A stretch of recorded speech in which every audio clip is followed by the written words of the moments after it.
blogsters. What are y'all looking at? I think you're all looking at like up too high. Is it too much stuff going on in the background? I don't want to make a lampshade hat.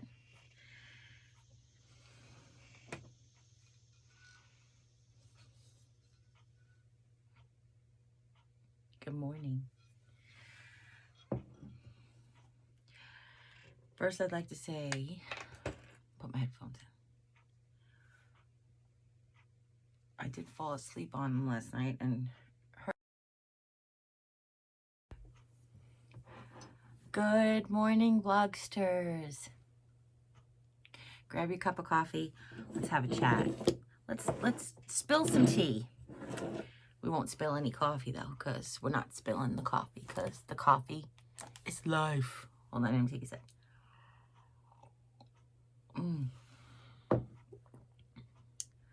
Tonight is grocery pickup. So right now I'm having that. I don't know if you watch all of the hauls, but we went to Aldi before my party, and we found whiskey K-cups and vanilla bourbon K-cups. Yesterday I tried the vanilla bourbon, today I tried the whiskey. Boy, I tell you, does remind me of something that'll calm you down, not just pick you up, if you know what I'm saying.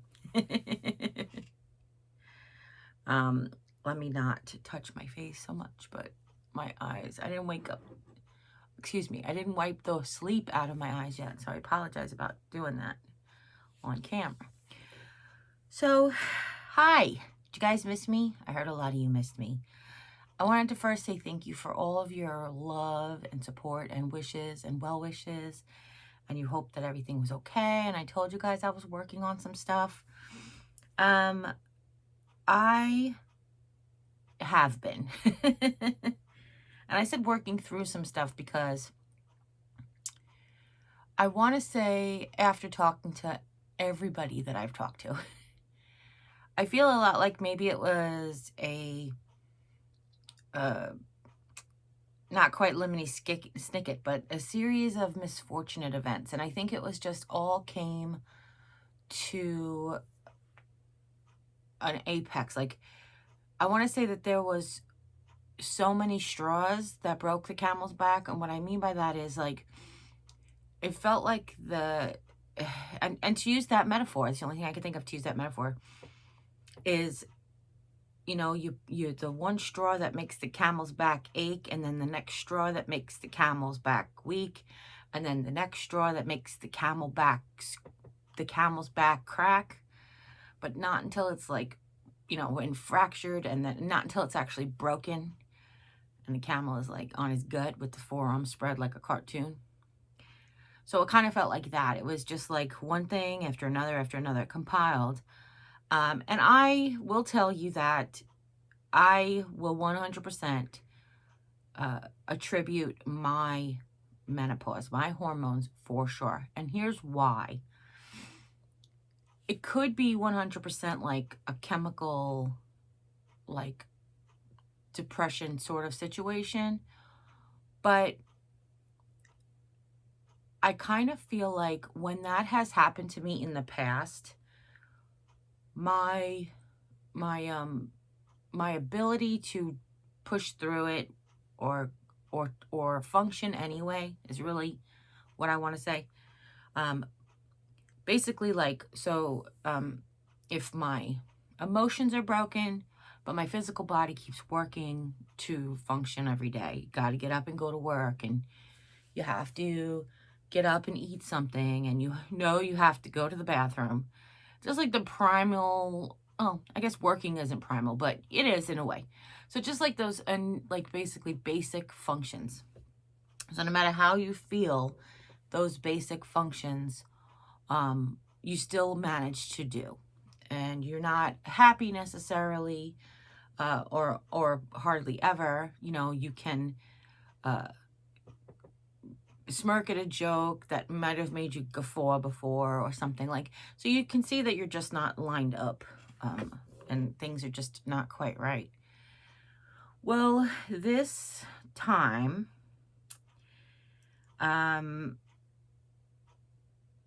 I attribute my hormones because I really didn't feel like I could do any of that. Like I didn't have the emotional ability to survive all of the things. Okay, so let me just tell you a little bit about me. And hi, my name's Jeri-Ann. If you're new to my channel, welcome. I have a regular channel. That's not right. This isn't irregular. These aren't irregular people that are here. I have my main channel that I do other things over there, but here we just sit and talk. And sometimes I share what I get at the Walmart. But on a regular basis, I consider myself a fairly level-headed person. Obviously, I'm a human being, so I go teeter both directions of level-headedness. I often go off level. Not often, frequently. No, other way, rarely, occasionally. That's the word, yeah, occasionally. But I feel like that this is hormone-based because I felt like I was on a totally different level. Like I didn't feel like since I was a teenager. I felt like since puberty, really. Like I just on a level of like things are out of sorts and out of control, and the overwhelming sadness, disparity is really a great word that I was thinking about while I was going through it. I'm not on the other side of the fence just yet. I'm not on the other side of the woods just yet. So I'm still dealing with it. But today, yesterday, the day before I almost had a setback, but I've been trying to like focus and recenter myself. So here's a couple of things I'd like to address, and I hope this video isn't super long, but I feel like it might be because it's a lot to process and we haven't talked in a while. So the first thing I wanted to mention is, as a woman of faith, as a Christian woman, we know, and not believe and not have faith, but when you know, we know that if we keep Jesus Christ in our hearts and do his good works, then we will have eternal peace after the life on earth.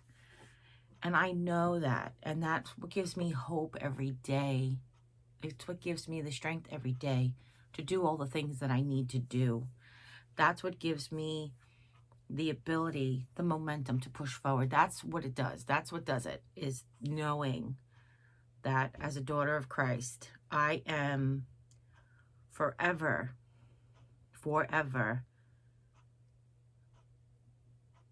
going to be loved by the most important person, if you understand what I'm saying. So, despite whatever the world's woes come on you, when you know that, you know that. However, I will tell you that even knowing that, you can still struggle, of course. It is God that gave us these synapses and these levels of feelings and created us. I mean, that's my belief anyway. You do you, boo. But it is, in my belief, it's God that gave us all of these emotions. So of course he needs us to go through them. Of course he needs us to acknowledge them and to work with them. So what's difficult on levels sometimes is like, how do you deal with this? Because what I actually said, and I think that this is probably the best way that I could describe it out of all the times talking to everybody, is that my heart and my mind know. My heart and my mind know that I am beautiful and I am worthy, and that I am unique, as we all are, and that I am exceptional, as we all are. And I am talented, and I am kind, and I am generous. And I'm not being boastful. And I'm not being prideful. I'm just saying my heart and mind know these things. The big struggle that I was having over the past couple of weeks is that my soul was hurting. My soul was crushed. It's healing. It's healing. It's because you know what you know. You know that you have people around you that love you. And you know that you have people around who will always support you. But my soul was just aching.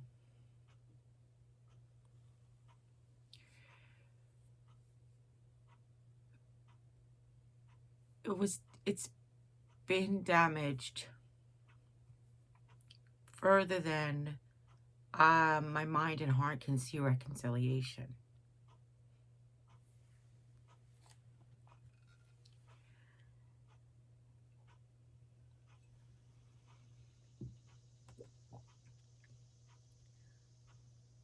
Yesterday, my sister Julie said, "Why are you trying not to cry? Just let it out."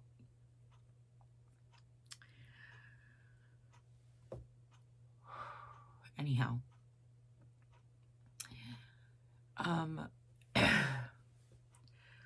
there is a lot, obviously, you guys know, that's going on in the world. And there's much, much more that's going on here in the United States. It's funny because we think about that a lot. We'll use terms like everybody or all this or all that. And I'm like, you have no authority to speak for all. You just don't. Nobody does. I don't use those words. Or I try not to. Usually if they come out because of habit, I will correct them. Excuse me.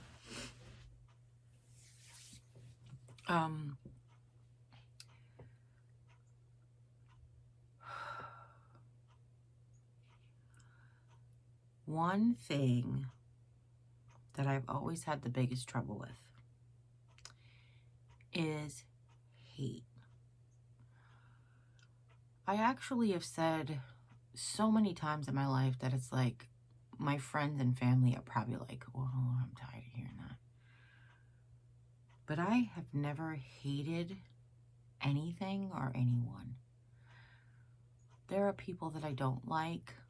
There are attitudes, behaviors that I don't like. There are foods that I don't like.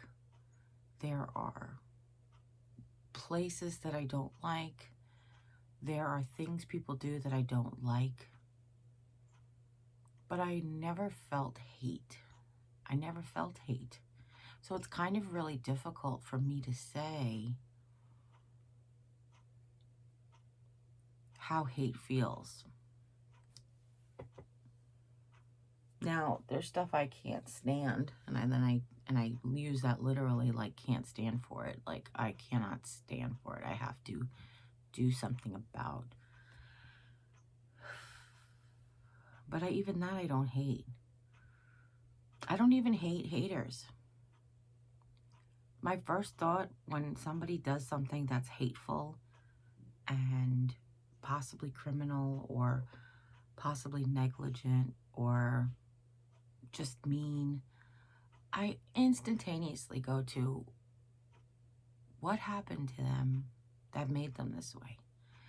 I just do. I know that's not an average thought process that people have, but some do. Obviously, I'm not alone. It's just,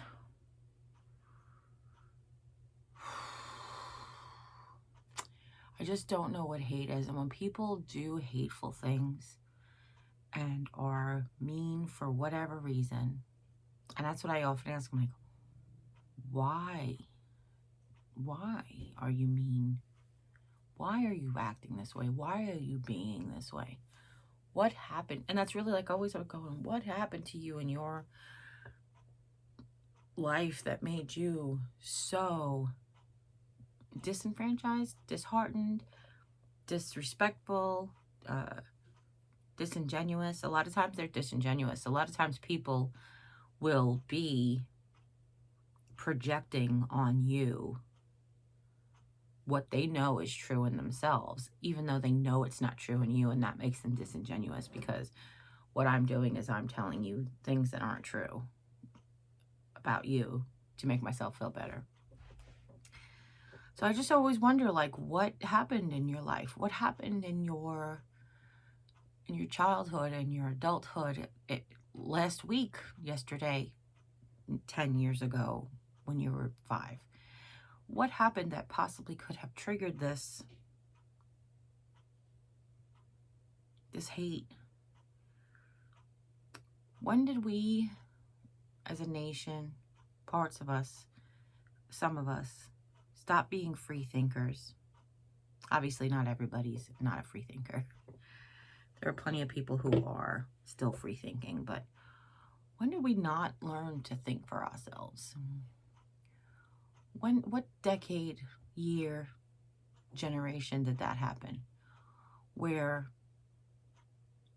we took what we heard and it became law, as opposed to finding out for ourselves. You know, I kind of like to think of myself as open-minded, and it's open-minded for everything. Like, I love to get into discussions about why a person thinks the way they think, or where they learned the information that they learned, because I would like to find the validity in that information.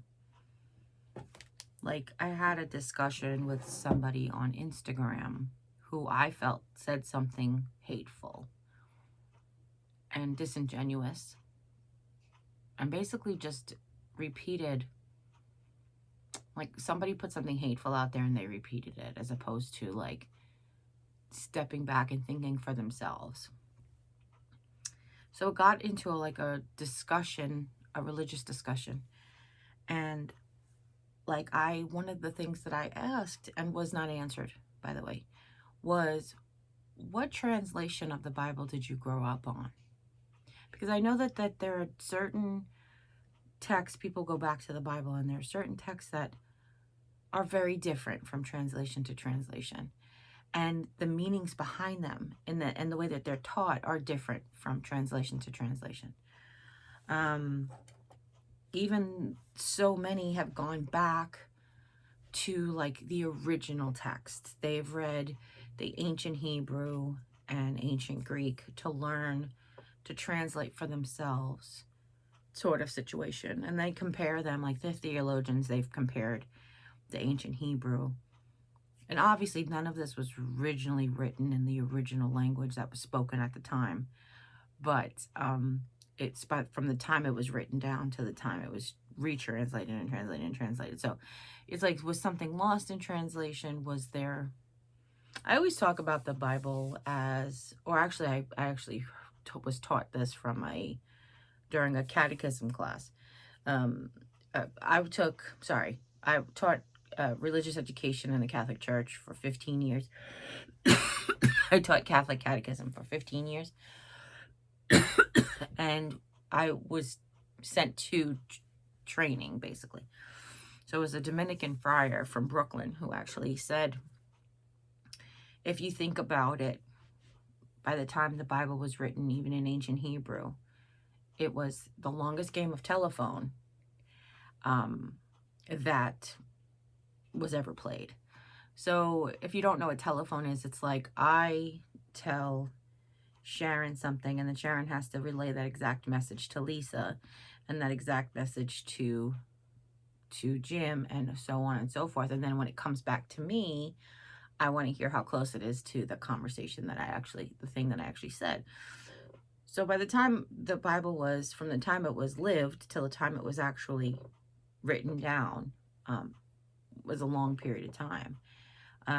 and I'm not trying to get religious or educational on you either. I'm just saying, like, so that even people who have gone back to the original translation have different ideas of what the meaning is, what the text is. What's really hard that I find very difficult. If you've studied one thing, a lot of people, even who have gone back to the original translation, will see that translation through the eyes that they already have. What I'm curious to know, is there anybody who's never studied, go back to the original translation? So this way they can't feed their own ideas into it. You know, just read the words, translate the words, put them down, and then we'll absorb them to take them away. I mean, anybody who's been to a Bible study or multiple Bible studies, really, you have to compare. We'll notice just from teacher to teacher, or from lesson to lesson, or from text to text, it's like, you know, oh, that's what that could mean, or this is what this does mean. And you're like, oh, well, I learned a different way, but that's pretty cool. I like that, but whatever it is, you know. So I was curious. I was like, where did you learn this from? And I like doing that. I like learning from people. I don't only like to teach, I love to learn. It's one thing that we do every day, and that's the one thing we can do for the entirety of our lives. And honestly, even till we take our last breath, we can learn what it feels like to take your last breath. We can learn from what happens when your heart stops beating. As long as your brain still functions, you can learn this. And I know it sounds silly because you can't do anything with it. You won't let anybody know you learned it. But really, as long as your brain's working, you can learn. Now, I'm sorry if you know people whose brains aren't working. And I don't mean that facetiously. I meant, like, seriously, if I'm affecting anybody by saying that, that I apologize. But the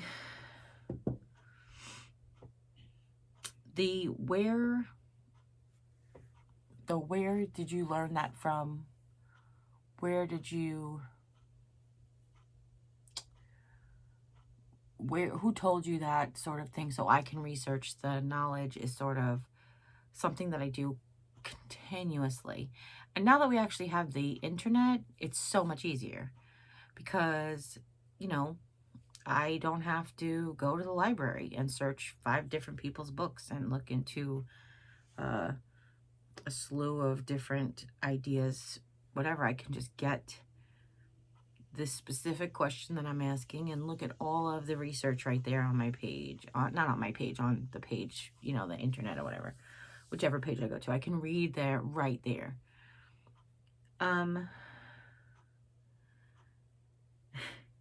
There are so many different thoughts out there. And you know, it's really funny because I don't not want that to be individuality, obviously. I don't want us all to be thinking the same way, because that would be very boring.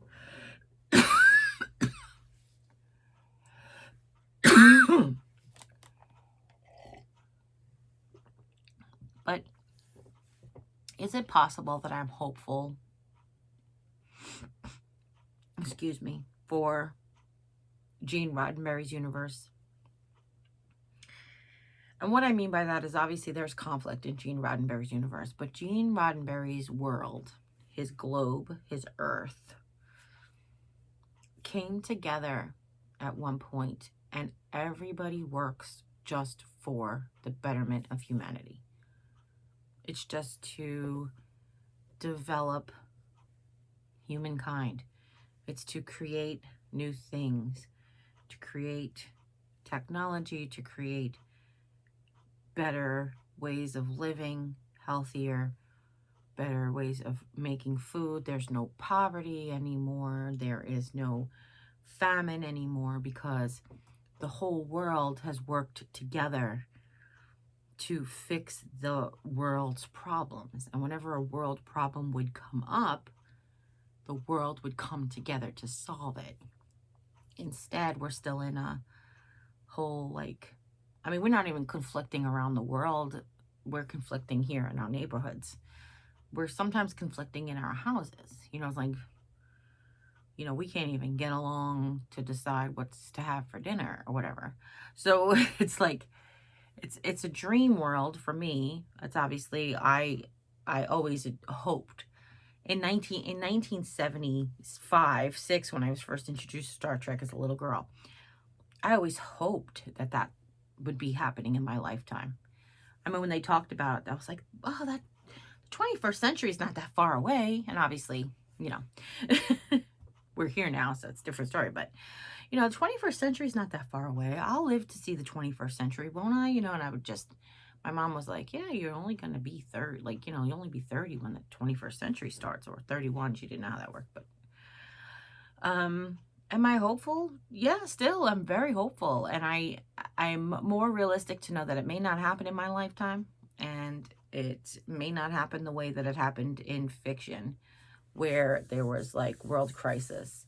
But I feel like we had a world crisis, and I feel like we're the last country that's like the holdout of like let's get together. The whole world's getting together and fixing this, and America's just like, you know what, we can do this by ourselves. And then parts of America are like, we can't do this, we can do this, we can't do this, we shouldn't do this, we don't need to do this. What is happening? Like, we can't even agree.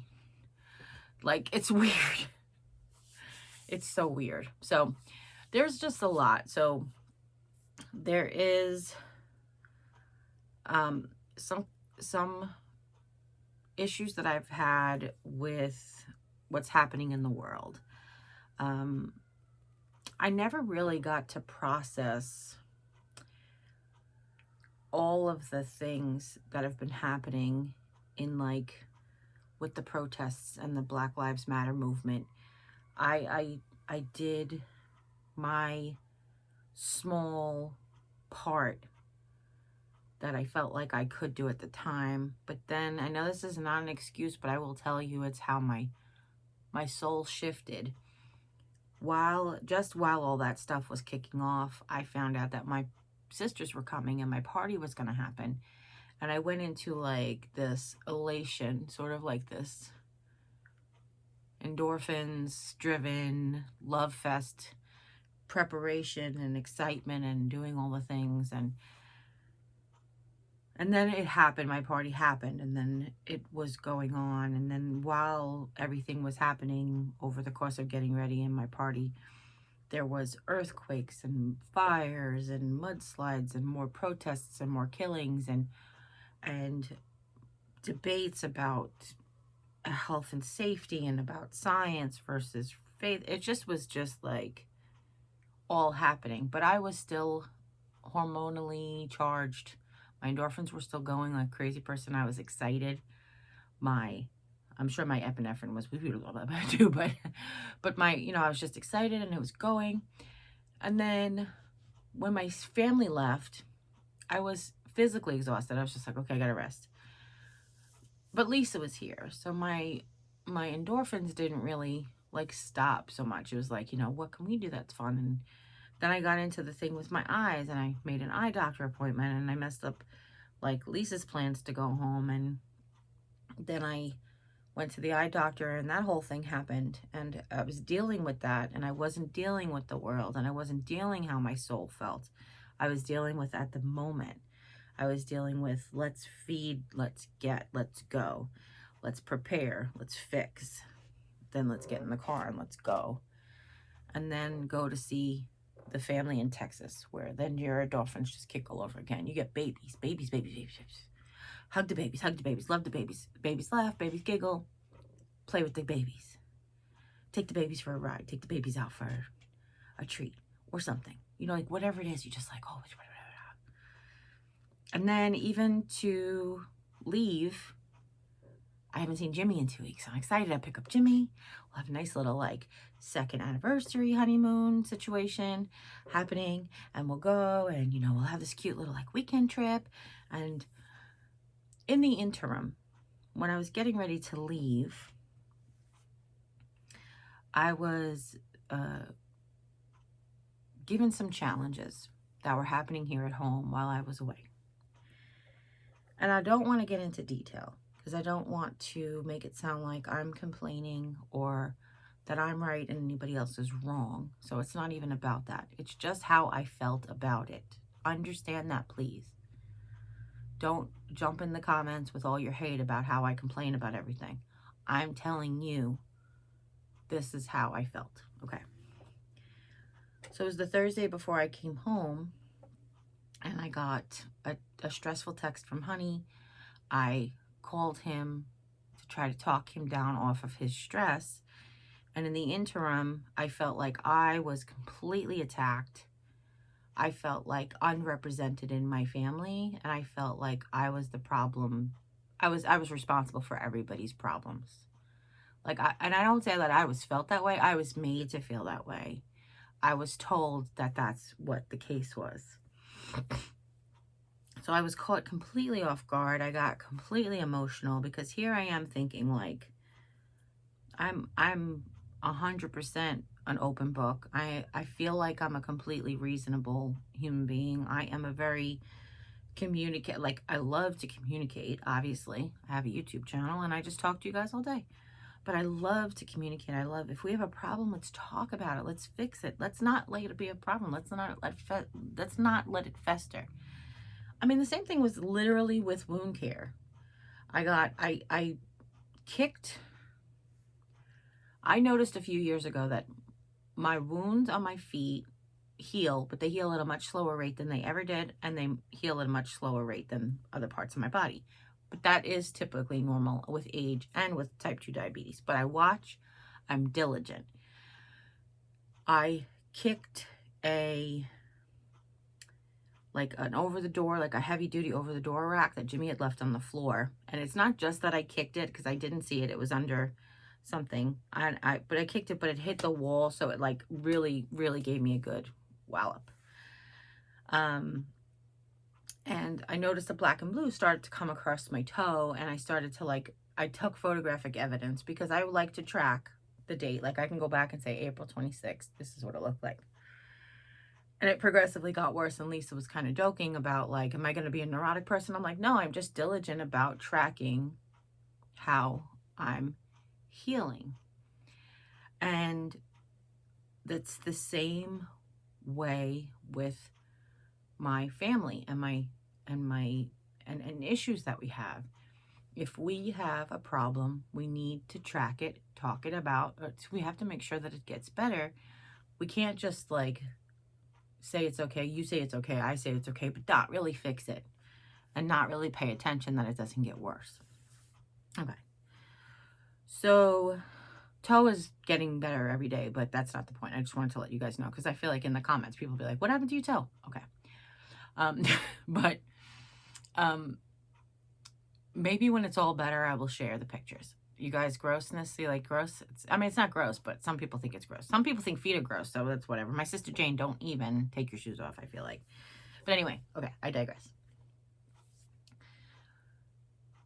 I like to be like, if there's a problem, we need to talk about it, type of thing. So to get all of this at once when I was away and had no control over even being in the conversation, like, the conversation happened about me without me. And just like we taught at AHRC, nothing about me without me. So I feel like I was vilified a little bit and a little bit of demonized, like, just like something happened and it's bad and you did it. And I did it a lot. And it actually, to the point where I was made to feel like I was abusive. No, ma'am. Sorry. In the comments of these videos, I've been called so many things that I just know aren't true. It's people's opinions, and they're deflecting and reflecting, projecting and deflecting things that are happening to them in their lives or with friends or loved ones.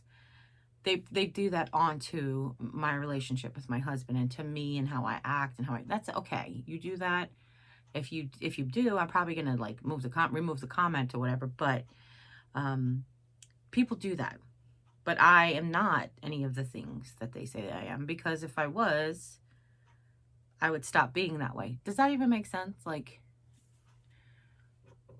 people have said in the past that I try to control my husband. And I kind of feel like that came from possibly one of his vlogs, because that's something that he feels or has felt for a very long time. And I mentioned it recently that he heard that, like, got an earworm. You know what an earworm is? Like, somebody says something and then all of a sudden it's like, oh, you see it in everything.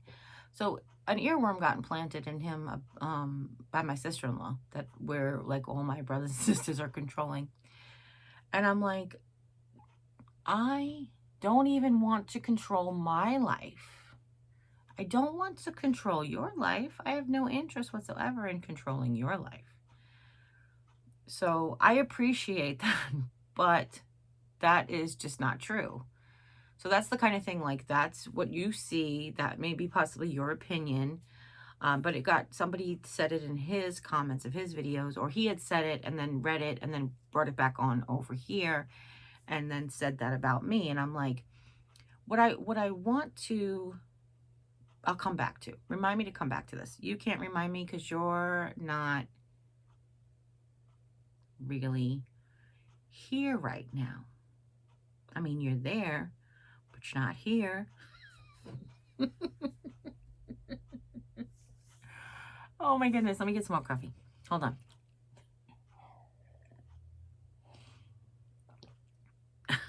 Okay.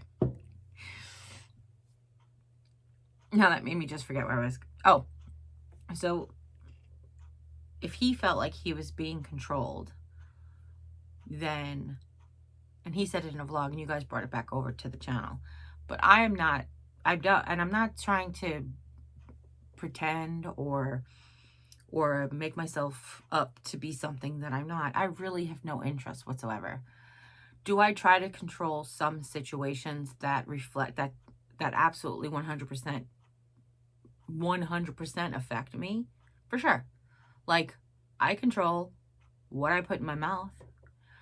I control what I choose to have for dinner when it's my turn to cook, or when I feel like, even when I control what I have for dinner, even if it's not what I make for my family.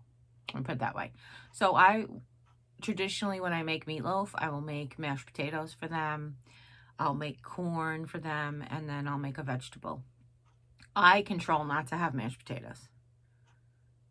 I can control to limit my corn intake, and I can control how much vegetables that I want to eat. Like, those are the things that I can control about myself. So that's the thing. What I'm trying to say is, like, what's happening in my office.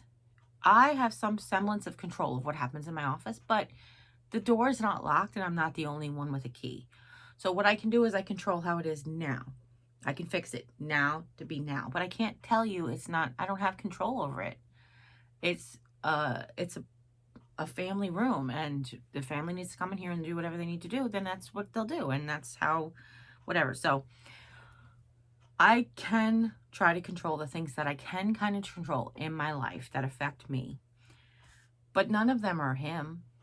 Even when he does something that affects us as a couple, or that affects us like financially, in 21 years of being together and 20 years of marriage, we have gone all over the money up and down with the money route. Every time Jim feels like I'm controlling his spending, I tell him I'm not. I just do the bills, and we're not independently wealthy. So yes, I do expect that as the person who's responsible for the bank account, that you come to me when you want to make a major purchase, not to give me permission, not for me to give you permission, but first of all, we're partners, so you should really be major purchasing. Like, I wouldn't go out and buy a new car and then be like, hey, honey, I bought a new car. You know, no, because we're partners. We should do these things together. But it's really so, like, you don't overdraw the bank. Just because you look at the bank account and it says you have $100, it doesn't mean you have $100, because you might have 3 outstanding checks, 50, 25, 25, and you have 0 balance. And when you go and spend that $100, now you've overdrawn. So I'm saying, like, I know that sounds simple math, and most of you are moms in the house, but that's how it works. So I'm not controlling what you're spending, or even what you're spending it on, because I don't. But when and how the method of purchase is, then I have to have some say in that, because you put me in charge of the money. There have been so many times in our relationship I'm like, please just take over the budget. please use a calculator. You have skills, you have knowledge, just do it, because I'm so tired of fighting about this kinds of things, like arguing about these kinds of things. And what I'm tired of is him making me feel, I don't mean to meet you, but him making me feel like I'm controlling because you put me in charge of the money, and now you don't want the responsibility of being in charge of the money, but then you say that I am controlling how you spend your money. Like, it's so weird to me. We have done everything from, take out money every week for your spending to, getting like a prepaid Visa cards to like, this is your budget. Like, if you don't want to have cash, this is your budget. Put it on a prepaid Visa card. Over the course of the years, to try to help him understand. I don't even need to help him. Like, I don't want to help him like money. I want to help him understand why it's important to make a budget and set a budget and create a budget. And why it's important that as a person who has to constantly monitor the budget, that we discuss when you're going to buy something. So it's situations like that that have always made him feel like I'm controlling him. When in reality, and I'm not saying he lives in a fantasy world, but in reality, the truth of it is I'm not. I'm just doing what I can do when I can do it type of situation. So anyway, all over the place. Reel it in, Jer. Reel it in. So I know, and this is where this whole point was going, was I know that the only person I have to answer to that's currently living on this planet is that chick that looks at me in the mirror every day. And I know that she knows, and I can't BS her because she knows the truth. She knows, like, why is my blood sugar high this morning? What did I eat yesterday? What did I possibly eat the day before that's carrying over? Was I stressed about something? Do I have a sore in my mouth? Do I have a wound that's not healing? Am I stressed out about something? Like, whatever it is, I know. And when it is, you stupid ASS, you had snuck a piece of cake, which you knew you were going to have ramifications for. These are the ramifications. Like, you can't fool yourself unless you have multiple personality disorder, or it's not called that anymore. It's called, what's it called now? I forget. I'm sorry. I like to teach you guys stuff and I don't remember what that's called right now. It's going to bother me and I'm going to lose concentration. But I can't fool myself. Like, you can't fool yourself. You can't be like, oh, I've been on this diet for 3 weeks and I can't lose weight. Yeah, well, A, you didn't move like you're supposed to. B, you had 7 cheat days in a week. I mean, come on. It's like, okay. So she's the only person I have to answer to. She's the only person who is responsible for me. She's the only person who knows all my truths. Even my husband and my best friends don't know all my truths. She's the person that the only person I have to listen to. So when you tell me I'm this, that, and the other thing, well, she's going to tell me, are you? And then I'm going to think, no. And then she's going to be like, no, you're not. And that's it. So those are the crazy conversations you have in my head. But anyway, that's who I have to answer to. So when I was in Texas and they were all like, you're like this and you did that and you did that and did that. And then I was completely caught off guard and I was really processing everything for a couple of days. And then when Jim came, he said, when we get home, Mom wants to have a meeting. So side story is Jim had started this Nordic way eating plan. The food's amazing. And it's funny because in talking to my sisters, we worked out possibly what some of the reasons are that my family assumed I was going to be resistant to it. But really, my family is trying foods that I love that I have been trying to get them to eat for years. And I didn't have to do anything. And I don't have to do anything. Like, he cooks. That's great. I just help. You want me to help cut vegetables or whatever? I can totally help. And we do. We've been working together. But since I got home, they were all like here and how they're going to start living. And after we had the meeting about how the changes that we were going to make in the house, and I'm like, okay.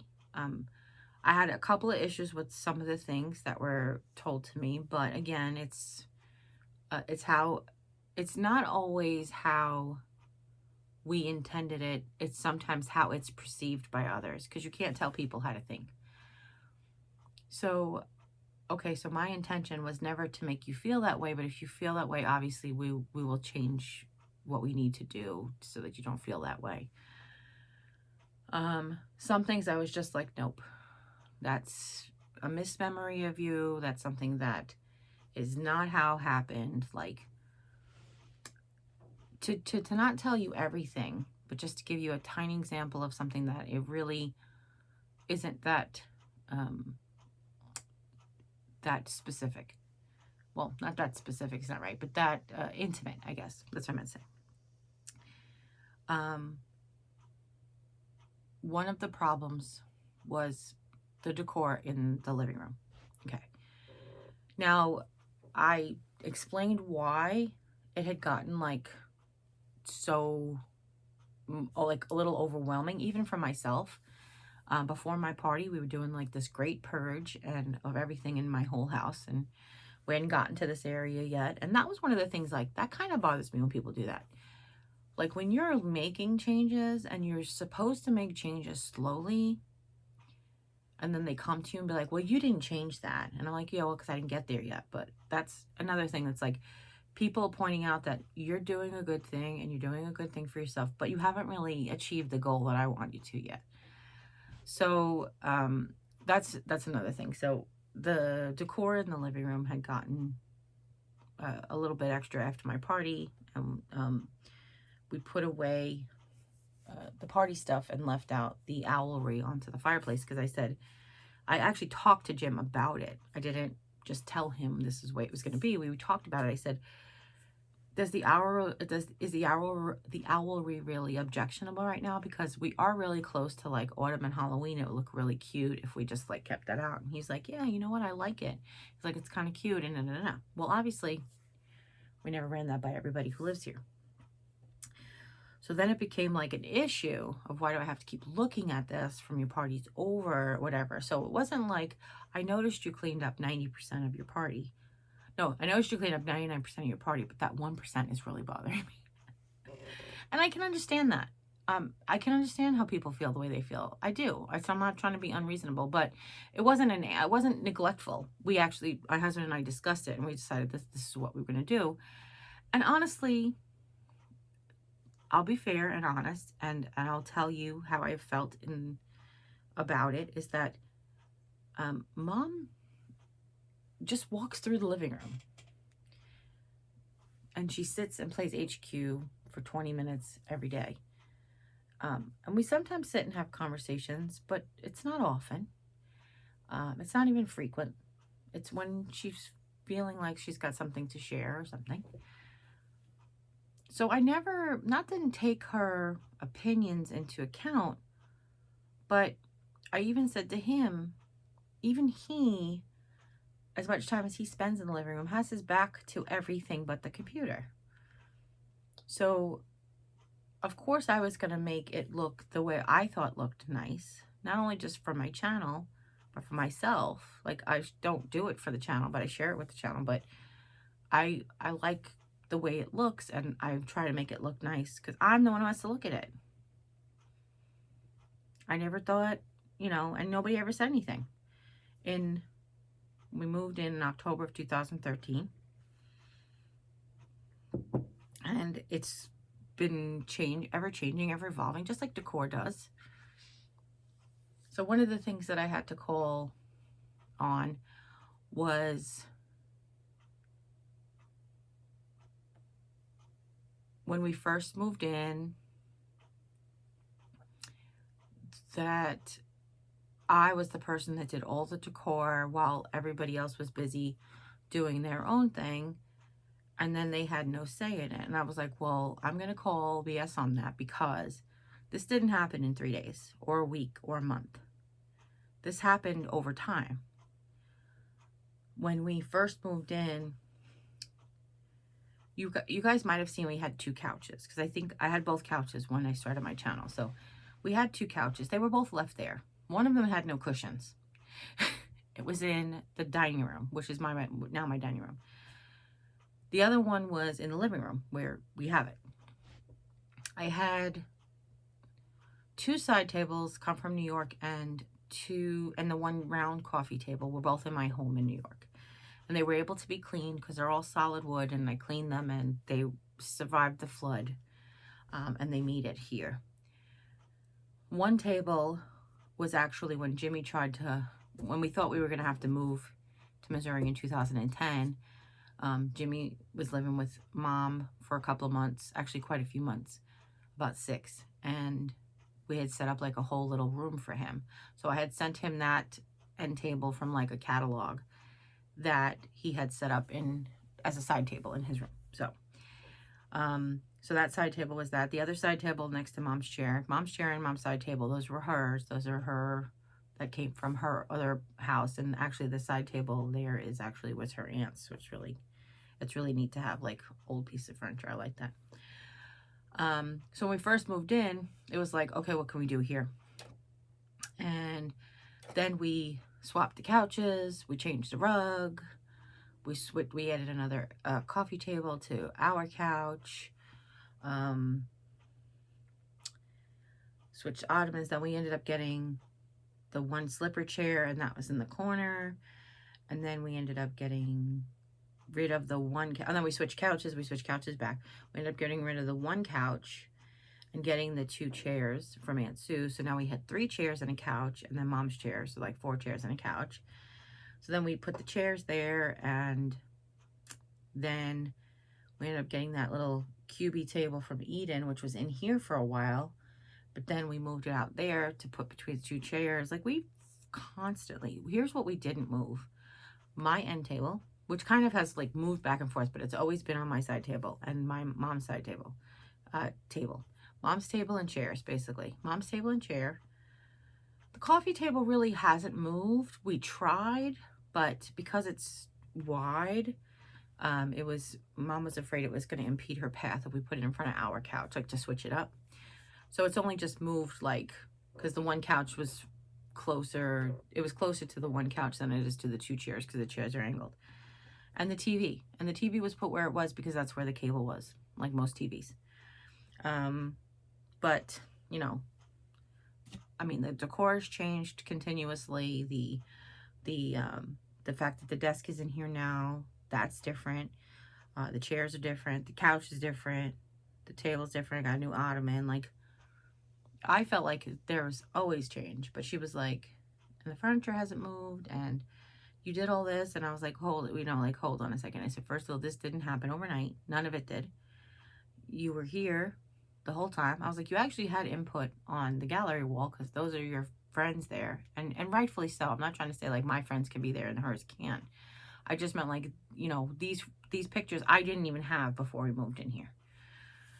And I said, all of this has changed. Even on the photo wall, the whole bottom row has changed because the couch was higher than the chairs are. So when I switched the couch out for the chairs, I had this big giant blank gray area that just looked off.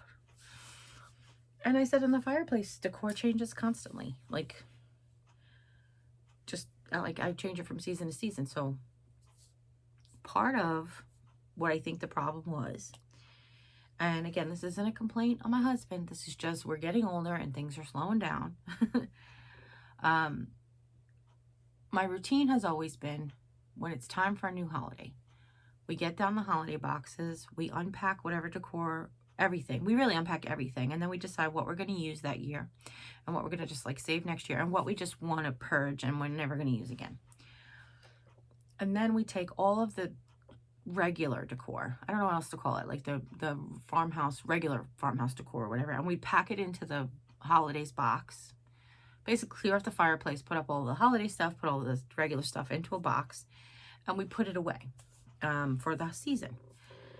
And then when it's time to clean up from the season, we take everything down, decide if there's anything we don't want to keep right off the bat, like I made this sign and it keeps falling down and it's getting on my nerves, so I'm just going to give it away, like that.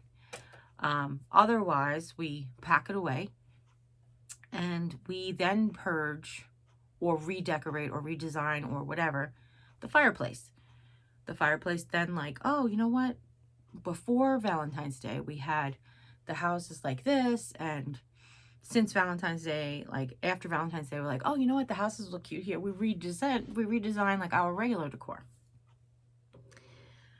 Well, Valentine's Day, and I mentioned Valentine's Day for a reason, was the last holiday that we did that. I did decorate for St. Patrick's Day, but that was all decor that I made. So spring and St. Patrick's Day, we never actually got the boxes down. And we never actually did our purge. Same thing with Easter. With Easter, all of the decor we used for Easter was decor that I made. Now, in all fairness, it was coronavirus and there was lots happening in our lives and things were on, and Jimmy was working a lot of hours, and we were supposed to be spending Easter in Las Vegas, but then Corona happened and we didn't ever do that. So like I'm not blaming anybody, but we just never did that. So literally, like, the way the houses were and the signs that were out have been out since February, which is a long time. Usually that changes much more frequently. I do know that my mother-in-law and husband, well, my mother-in-law spent the first almost 20 years of her marriage. So from like, 15 years of her marriage, at least. The first 15 years of her marriage, and Jim spent the first 15 years of his life being in the military, where you constantly were moving and changing and that kind of thing. So I knew that. And I also like change. I've become accustomed to it. I was explaining to my sister that the house that I grew up in, I felt like there was a lot of people and a lot of people's eyes to please and a lot of things. And my parents really became neglectful of their home because they had different priorities, and that's fine. But as one of their children, I felt like that maybe could be my area where I could step it up. But there were things that I couldn't change, like real structural things that I couldn't change. So what I did was I constantly changed the makeup. That's what I couldn't call it, the dressing. I constantly changed the dressing and the makeup to try to make the old ragged old lady underneath look good. So I also feel like that's why I do the holidays, and that's why I make it new and fresh every couple of weeks or a month or so. So that purge of the fireplace and rearranging of the fireplace just hasn't happened since Valentine's Day. And then for my party, what my sister Jane did, which she was awesome, and I cannot wait to share this stuff with you, but it's really, really difficult to edit. And I'm not making excuses. I'm just going to tell, and I'll get to that when we get to that. Maybe we need a second cup of coffee. We should have an intermission. Let's have a commercial here.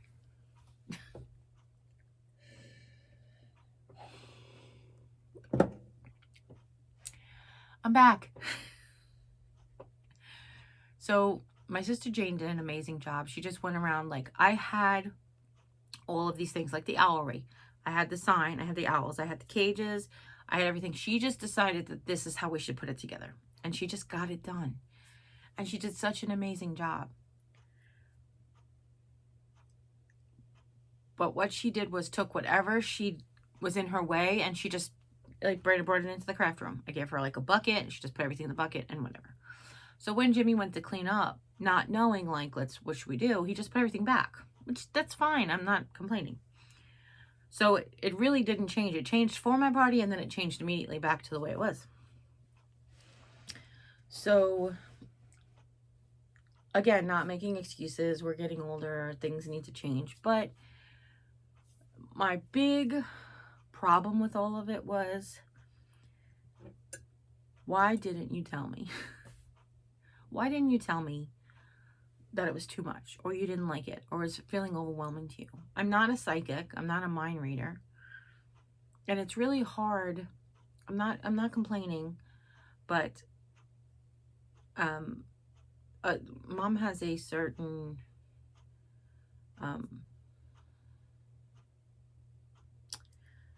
I don't want to seem insulting, because it's something that I love. I love her anyway, so I love her with it, without it, despite it, in spite of it, or cause of it. I'm not really sure, but she does have a very like Midwestern proper things. We don't talk about those things sort of mentality still.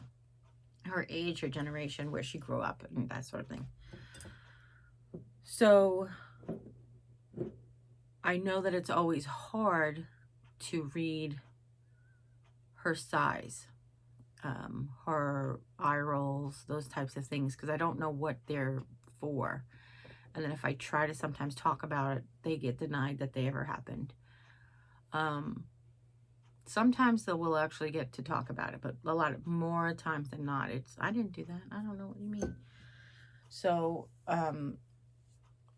so not only did I feel like I wasn't the person that was taking care of everybody, but I kind of felt like a burden after this conversation.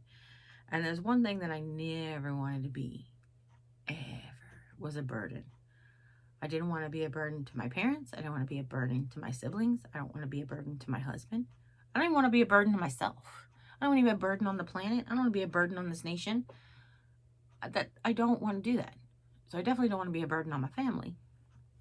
So as a caretaker my whole life,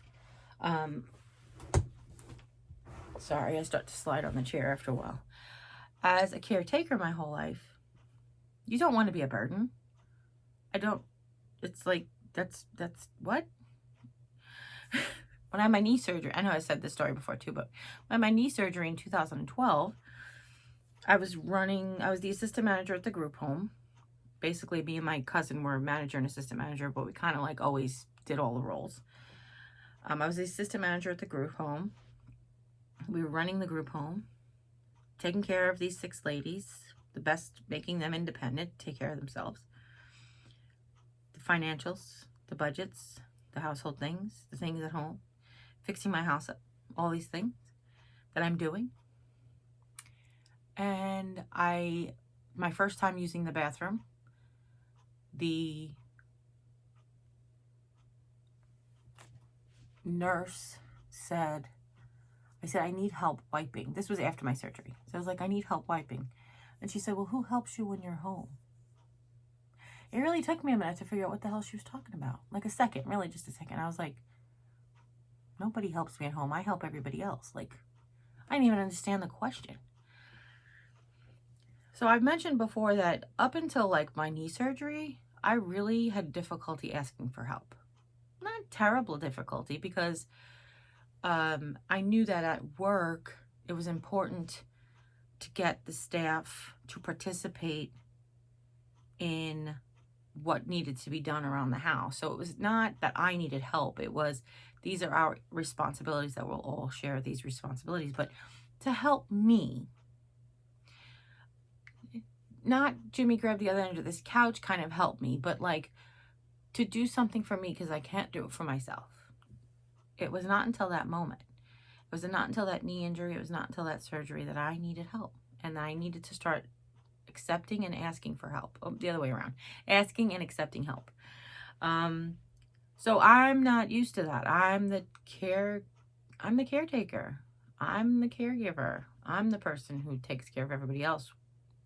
Well, why do I need any help taking care of? So it was like that.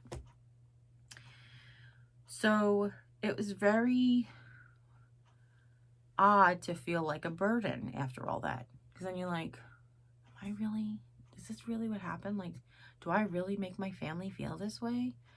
I never wanted my family to feel this way. So then I started to get like self-doubt. And here's another thing. the Decor style. It goes, not only isn't my style, but when I was in New York and I lived in the suburbs, I had a country style. I had like French country bathroom. I had an English country, well, maybe more towards less country, more sophisticated, but I had like an English country living room. Well, French country was in the kitchen. My bathroom was just rustic. Let's just put it that way. But I had all of these like, so rustic decor in the dining room. I had all of these like country feeling things. And then you move to the country and you're like, well, yeah, where is it more appropriate, right? So to have like, I knew that mom liked toile, so just from like when we were picking out wallpaper for her room, she was looking at toiles, and I was like, oh, that's perfect. I love toile, you know, whatever. And you guys will see coming up on the main channel, we're going to recover our chair that she's had in some toile fabric that she picked out. But I knew that that was okay. And is it okay if we just leave the walls gray? Gray is very neutral. It is a dark gray. I probably, if I was picking it, I probably would have picked just a couple of shades lighter, but still darker than my bedroom. But yeah, I mean, the room is big enough, it can handle it. All the rooms are big enough, they can handle it. It's very neutral. Whatever decor we add to it, gray just blends away in the background. But she's a very pastel-y, light blue, light pink kind of a person, and like those are the colors that she likes and she wants and that type of thing. So the gallery wall, for example, almost all of those pictures, I will say almost all of those pictures, but definitely almost all of those frames. There are a couple of frames that I've gotten since, but mostly almost every single frame that's on that wall I already had.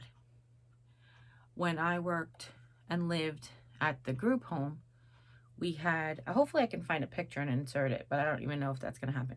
We had sort of a gallery wall going down the staircase that we very rarely used.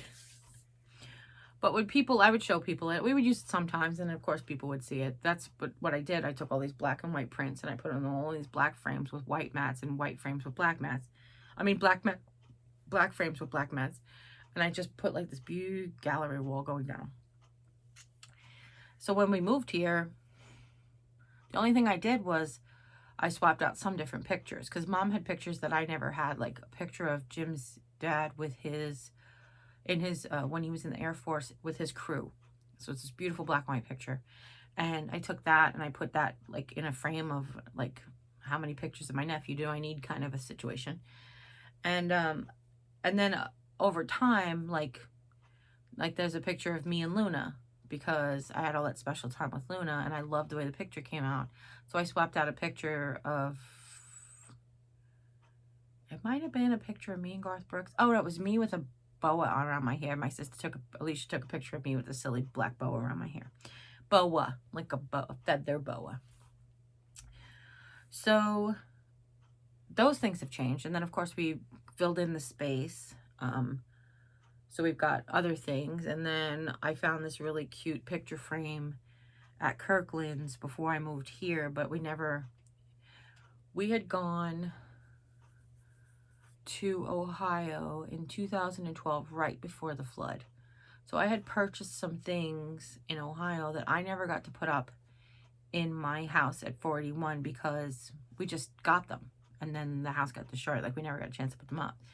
So they were like, it was like new, but not new kind of thing. So when we were unpacking, I found this really, really pretty picture frame of like, it says, our story never ends, I think is what it says. Or our love story never ends.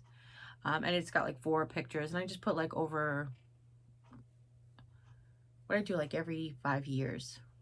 No, because we're married 20 years. So maybe, yeah, every 5 years, right? There was like 4 pictures every 5 years.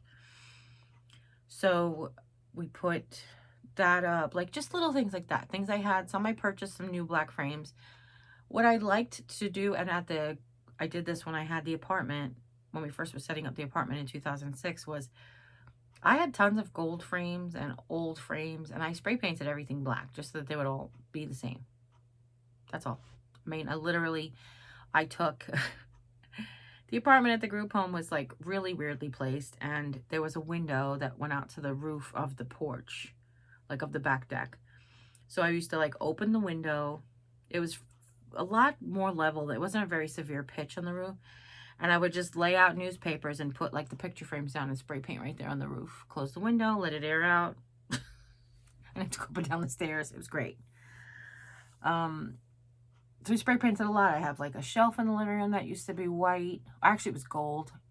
I put a medallion on it. Like, just so many different changes we made. But anyway, those picture frames were all there. And we have changed that over the course of the time that we've lived here. And honestly, one of the things that we were talking about doing in the living room purge was to redo the gallery wall.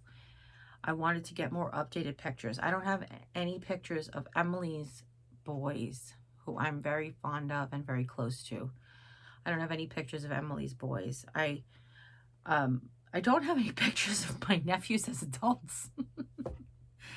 Or my nieces for that matter. Like, I do have a picture at Katie's graduation, so she was 18. But all the rest of the pictures of my nieces and nephews are all when they were children, because they're all adults now, and this gallery wall was happening since 2006. It just said that. So we talked about redoing it and taking it all down and repositioning things and putting it up properly and doing it for a video to show you guys how to set up a gallery wall if you want. So being point out that that's a problem and things aren't what and who are all these people, and I'm like, well, they're my family. So one of the things we were talking about, when Jimmy was saying about the gallery wall the first time, it kind of felt like he was a little overwhelmed by it. He goes, well, I never had pictures like this growing up in my house. And I was like, you're an only child. You are one of 5 first cousins on your mom's side of the family. I have more kids in my family, like brothers and sisters of my brothers and sisters, including me, than you have cousins on your whole side of your family. So yeah, I'm gonna have more pictures. So it's just kind of like a whole thing. When we lived in New York, there was pictures all over the wall. Well, it was my father's house, so it was like the grandchildren is what we called them. But my nieces and nephews, we had like a picture collage. The picture frames used to be blue and pink, and I spray painted them all gold. But they all were like on this thing in an age order. And every time a new picture would come out, 8x10s they were, we would just replace the one, you know, and then there were stacks of cute little pictures of all my nephews and nieces and stuff. But when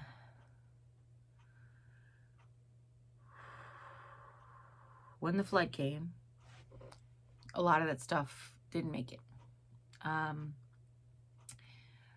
When we first got there and I said, don't just look at all the things that are down below, you look at the things that are up high that survived, I never accounted for the content of the moisture in the air for some things that I waited to like take care of. I just waited till like, I don't have to take the pictures off the wall because they're on the wall and they're okay and they're safe, but there was so much moisture in the air, and it was like, it wasn't good for the picture. So a lot of them were just like stuck together and got ruined and whatever, but we were able to save a lot, which was really good. But anyway, sorry, I just had like an emotional thought there for a second. But when we were living at 481, there was pictures all over the walls, family pictures everywhere. So it was like, what? Like, what? What are you talking about? So the thing is, Jim's father's side of the family, there's huge family. And though Jimmy grew up with some of them, he didn't really remain close to them. So like there's not like a ton of pictures of them either. But in all fairness, I said to him, in all fairness, I don't have any pictures of any of my cousins. My father was an only child, so all of my cousins, all of my first cousins are on my mom's side of the family. And there are 23 kids in my generation of first cousins, including my brothers and sisters. So basically, when my grandmother died, she had 21 grandchildren when she died, and 2 more were born after she died. That's what I'm trying to say. So I don't have any pictures of any of my cousins on there. And I was good friends with my cousins too at the times, but just this, how many pictures, you know? So, it's something like I felt like I thought he was used to after 20 years, but apparently it's something that has bothered him or whatever. So we were going to work it out, you know? So that was along the lines of one of the things that I was like, hold on a second, hold up, wait a minute. None of this happened overnight, and you could have at any time come in and said, I would like to do something different. I said, you know, we have changed. The only thing that really hasn't changed was your chair, because I wanted to be respectful of where you wanted to share. It's like one of those things you'd be like, I don't know. So that along like those lines, that's how I felt like when we were having our family meeting. I wasn't guarded necessarily. I wasn't standoffish. I was still in a little bit of shock from the whole like accusations thing. I'm like, okay. And the fact that you want to have like a whole meeting about it is another thing that's like, okay, we can. There's something you want to talk about instead of having a whole meeting about it. But it is. Let's just say that. So part of what has been happening to me was I had all of these emotions that just started to come to the surface. All the way from back in June, all the way back to the beginning. I mean, the beginning of coronavirus didn't affect me. And I've mentioned this before. Because I am a homebody person, I work from home. I usually don't ever go out unless it's to pick up groceries, go to the Dollar Tree. Occasionally we would go out on a date night and go to the movies. Like, so that was cut out of my life. But those things were not about spending money and going out. Those things were about spending time with my husband. So we were just spending time at home. So that the corona part didn't really affect me. Like the changes of the lockdown and stuff. It was really just like afterwards. It was the tensions in the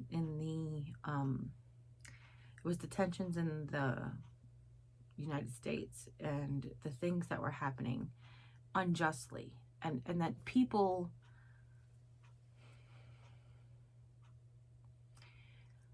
I felt like people's focus was on other things, and it was sort of like, what are you looking at? What do you see? What are you looking at? Why is what you're looking at important when you're, I guess it's like an abuse, like when you see child abuse happening in front of you and you want to ignore it because it makes you uncomfortable. And you pretend like it's not there, and you go and shop about your business. It's like, how do you not step in and help? Like, that's the part that's hard for me. And, you know, I come from a long line of service people. You know, volunteering, police departments, volunteer firefighters, just like a long line of service people, like, in the military, just like, so how do you not stop and help? Like, I don't understand. That to me that's the part I can't process, that I know that everybody's not like me and will just step in and help, because people aren't all built the same, or else that would be boring. So anyway, so it's just like a lot. It all came to like, it was coming to a head, and I was dealing with things. And the eye doctor, and having to cut carbs almost completely out of my diet. And then to new eating plan, and when you're addicted to carbohydrates, you have to give up the addiction. Like, it's just so much I was going through.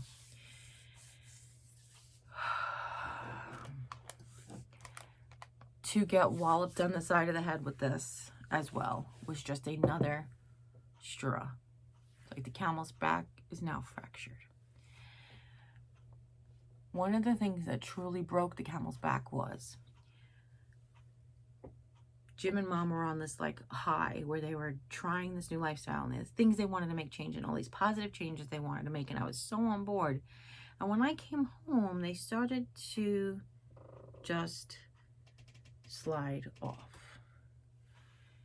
And how, with everything that I was going on already, do I not feel like I'm partially responsible? How do you expect that I'm not going to feel responsible when you were doing so great without me? I haven't done anything different. I've been on board. I've been taking care of the things that I've always taken care of. I've taken care of the things that you need me to take care of now. I'm not doing anything. I'm not being negative. I'm not being complaining. I'm not doing anything. I'm just being positive and being myself and just be like, yeah, let's do it. I love these changes. How am I not supposed to feel like it's me when I'm the only factor that's different from where you were like doing this positive love thing? So he's going through something. He's like, I don't know what it is. And if it's not me, then what is it? Like, I don't understand. That's the part I can't understand. I'm like I just said, I'm the only thing that's different. I'm the only thing that's changed since you started this whole like eating plan and everything. So if it's not me, then what? Or what can I do to make it better, to make it different? So we're still in it. That was really like the big factor that really pushed me over the edge. I was already going through this. Like, so I posted the vlog that I had on my main channel that was called Priorities. Came after my family meeting. And as I was dealing with what I was dealing with. And actually, even after this conversation on Instagram, the religious conversation that I had on Instagram.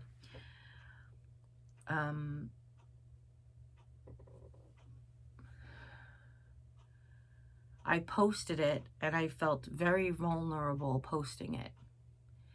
And then I was not treated very kindly by some people. And it was a very kick me while I'm down type of a feeling. So after that, then my family's love for all of their new changes started to diminish. I just couldn't get out of bed. Tuesday, Monday, Jimmy was off and we went to we didn't go anywhere actually. We just went and we did meal planning and we cooked and we had such a great day. And then Tuesday morning, he went to work and I just couldn't get out of bed until I realized it was 4 o'clock in the afternoon, and I texted him if he was going to be home soon, and he told me he might have to wait.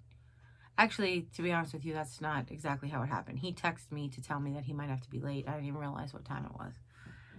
I mean, I didn't sleep the whole time I was awake. I just couldn't get out of bed. I got out of bed to go to the bathroom. Took my medicine, drank my water, but I didn't have coffee. I didn't eat. I just didn't want to get out of bed. It was just one of those days. So since then, I've been talking to my family and my friends. I've been really trying to work out what I can do while I'm going through this. And I know that makes sense. Work out what I can do while I'm going through this. I don't even know if that makes sense. But I'm just talking about like how to pick my spirit back up again. How to renew my spirit. My spirit might need to be some renewed.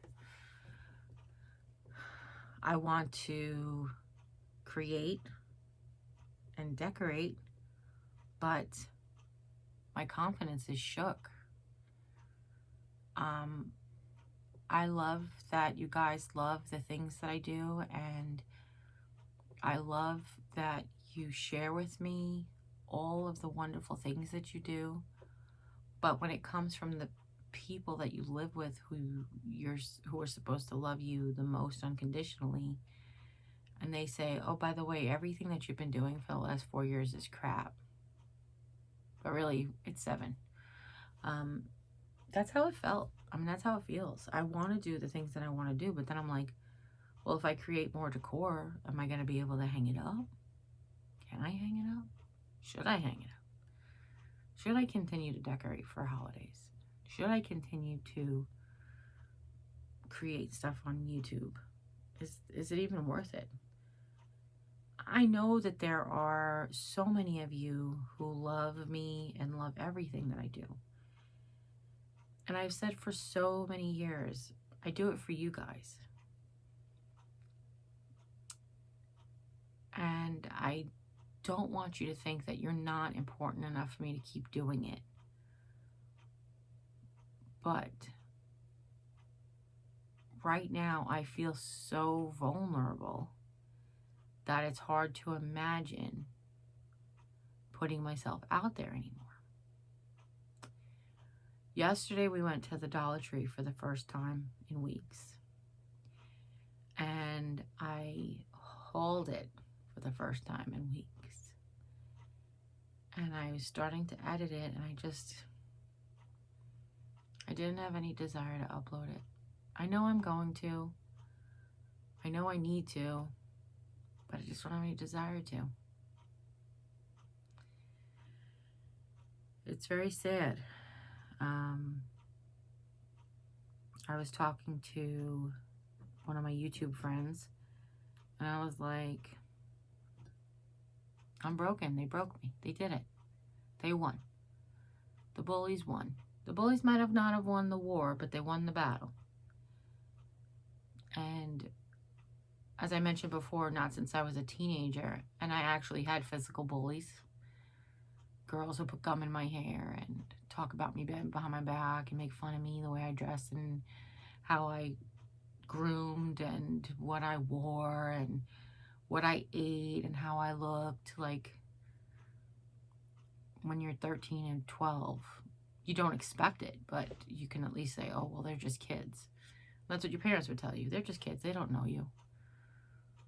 They're just making fun of you because they feel bad about themselves or whatever. But when you hear it from adults, you're like, oh, gosh. Because my first thought was always like, who did something bad to you? You're broken. You need help, type of thing. So anywho,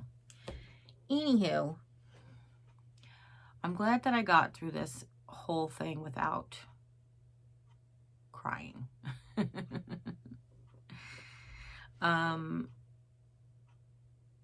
I am really, truly grateful for all of you. I do wonder where my life would be without YouTube. Where would I be right now if I didn't take that first step, December 2016. Just do it.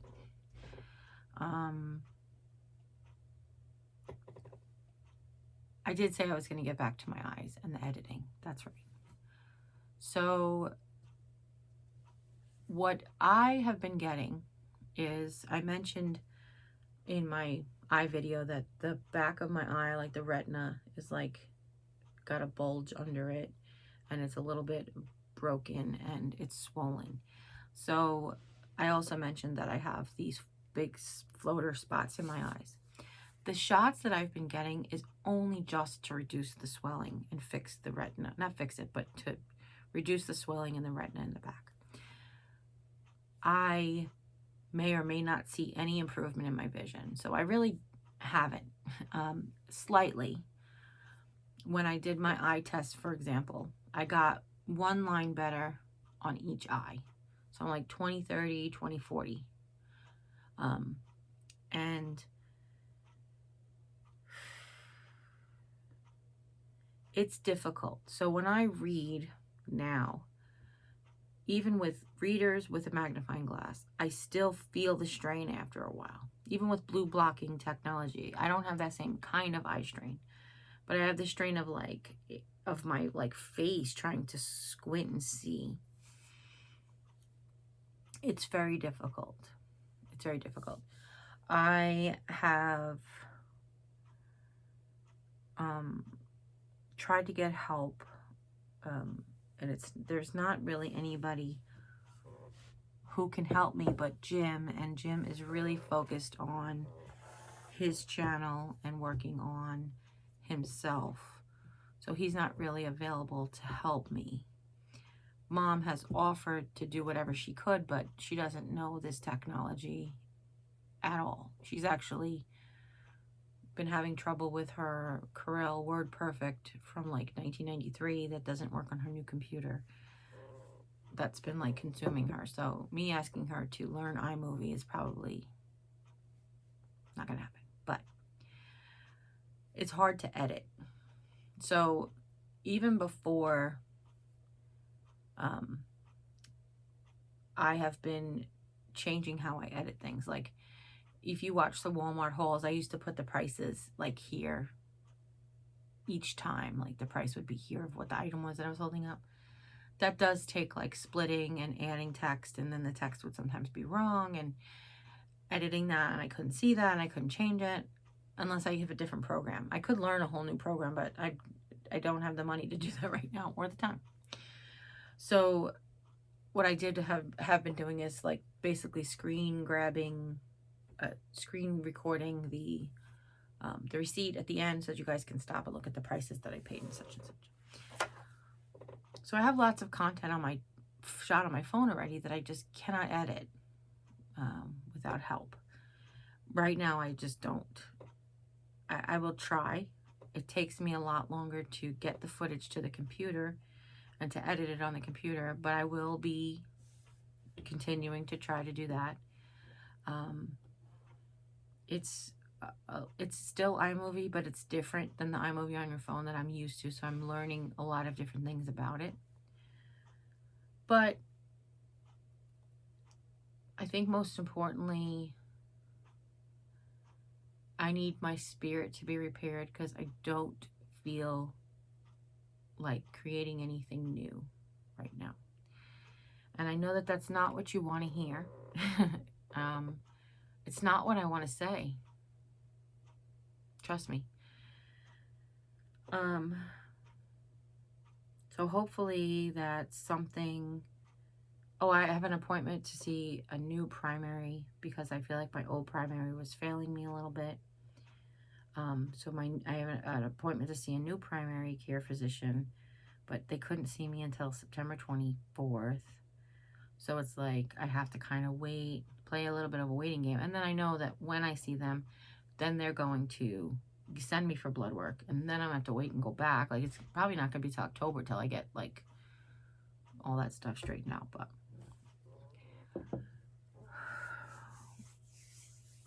we'll see. We will see. So